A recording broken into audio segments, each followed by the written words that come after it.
देश के कोने कोने में रामनवमी का पावन पर्व बड़े धूमधाम से मनाया जा रहा है, लेकिन पिछले 7 साल से बंगाल में रामनवमी राजनीति का नया हथियार बनता जा रहा है। इस बार भी पश्चिम बंगाल में रामनवमी को लेकर सियासी पारा चढ़ा हुआ है। पश्चिम बंगाल हाई अलर्ट पर है और सियासी गलियारों में संग्राम मचा है।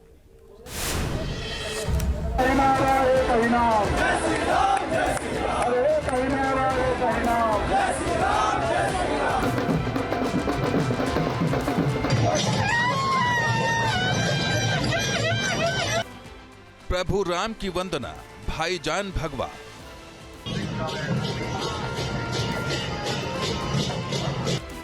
सनातन शक्ति, पश्चिम बंगाल में राम भक्ति।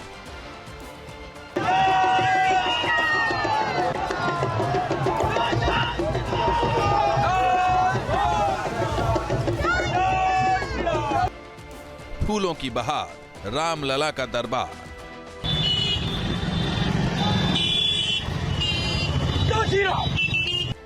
हिंदुत्व की शपथ, पश्चिम बंगाल में रामपथ। अखंड भारत की प्रतिज्ञा पूरी हो रही है। हिंदुत्व का सबसे बड़ा संकल्प सिद्ध हो रहा है।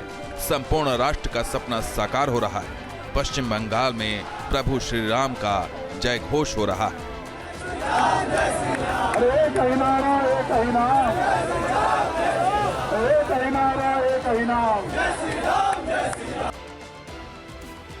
इन तस्वीरों को देख लीजिए। पश्चिम बंगाल में रामनवमी के रंग आप इन 6 तस्वीरों में देख सकते हैं। एक तरफ जहां नंदीग्राम में अयोध्या के तर्ज पर भव्य राम मंदिर की नींव रखी गई, तो दूसरी तरफ बंगाल के अलग अलग शहरों में शोभा यात्रा निकाली गई।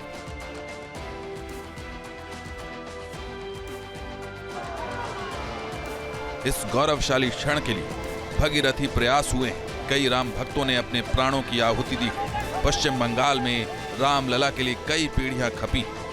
पिछले 7 साल से बंगाल में रामनवमी राजनीति का नया हथियार बनता रहा है। बीते दिनों मालदा के मोथाबाड़ी में रामनवमी रैली रिहर्सल के तौर पर निकाली गई थी। इस रैली के दौरान सांप्रदायिक तनाव पर पुलिस ने बीजेपी नेता शुवेंदु अधिकारी को मौके पर जाने नहीं दिया। ऐसे में शुवेंदु ने नंदीग्राम में अयोध्या की तर्ज पर एक विशाल राम मंदिर बनाने का ऐलान कर दिया है।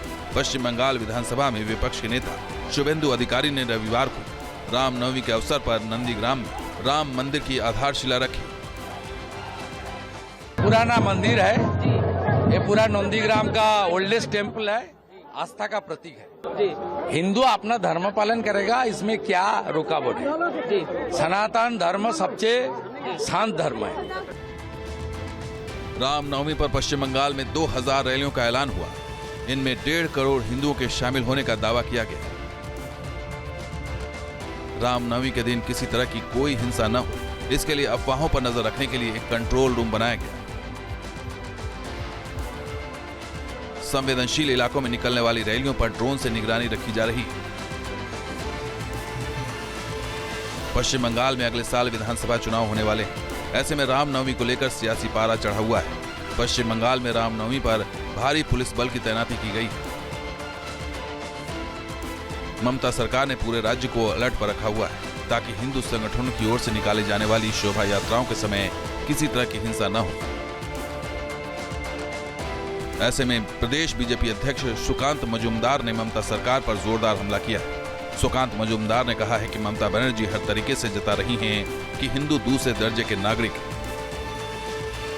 सुकांत मजूमदार ने कहा कि पश्चिम बंगाल में 70% हिंदू हैं। इसके बाद अगर रामनवमी के मौके पर हावड़ा में इतने पुलिस बल की तैनाती की गई है, इसे देखकर लग रहा है कि दाल में कुछ काला है। ममता बनर्जी हर तरीके से हिंदुओं को जताने की कोशिश कर रही है कि हिंदू दूसरे दर्जे के नागरिक है। इसीलिए हिंदू हर त्योहार में आपको कोर्ट जाना पड़ रहा है। और सबसे बड़ी बात है, पश्चिम बंगाल में हिंदू 70% है। इसके बावजूद अगर हावड़ा में इतनी पुलिस बल और पूरे स्टेट में इतने पुलिस बल की तैनाती करनी पड़ी रामनवमी पीसफुल करने के लिए, तो मुझे लगता है दाल में कुछ काला है, कुछ तो गड़बड़ है। पूरे पश्चिम बंगाल को इस विषय में सोचना चाहिए।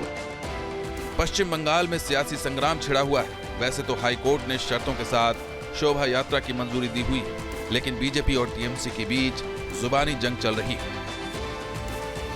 अरे अयोध्या में क्या किया राम जी का? अयोध्या का ऐसा पूजा किया जो राम जी उन लोग के ऊपर पूरा एनॉयड हो गया। और उसके बाद एसपी जीत गया उधर से। क्या हुआ? मोदी जी इतना पैसा खर्चा किया, लेकिन क्या हुआ? अरे राम जी भी नहीं चाहता है उनको लेके कोई बेचा के ना करे।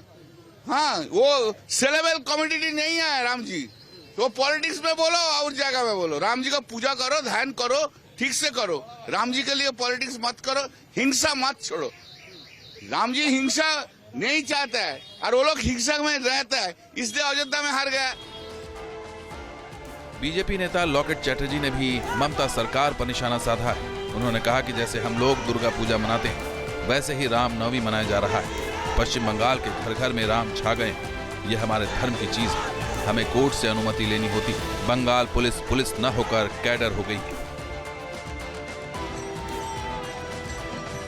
फिलहाल पश्चिम बंगाल इस वक्त हाई अलर्ट पर है। सुरक्षा की चूक से बचने के लिए 29 आईपीएस अधिकारियों की विशेष ड्यूटी लगाई गई। शोभा यात्रा पर नजर रखने के लिए ड्रोन और वीडियोग्राफी का इस्तेमाल किया जा रहा है। प्रशासन पूरी तरह से चौकन्ना है। 7 जिलों में अतिरिक्त पुलिस बल की तैनाती की गई है। रैपिड एक्शन फोर्स लगाई गई। कोलकाता में पुलिस कर्मियों के साथ साथ पैरामिलिट्री फोर्सेस को भी तैनात किया गया है। Team news nation. News nation अब व्हाट्सएप पर खबरों के ताजा अपडेट के लिए न्यूज नेशन के इस क्यूआर कोड को स्कैन करें